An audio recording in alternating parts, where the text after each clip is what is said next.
that 2012, the date in 2012 is close to 2014 is completely a coincidence. This up and coming solar cycle, roughly 2014, is not really going to be significantly different than the next one, then the next one, and then the previous one. The sun is what we call an active star, and it has a cycle of activity. Over 11 years, we go to higher activity and back down to lower activity. And so this 11 years is fairly steady, and it's been happening through time as far as we can tell. And we always have solar flares. Sometimes we have big ones, sometimes we have small ones.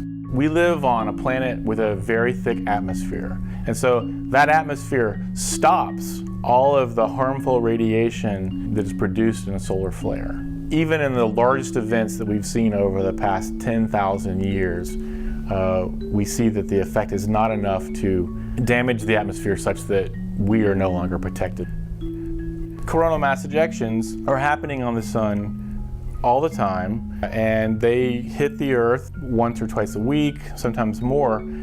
And in general, the effects are minimal. If we have a really big one, you can have a very strong aurora, but then it can affect satellites and power grids. And so these are the kind of things that people who run these systems know about.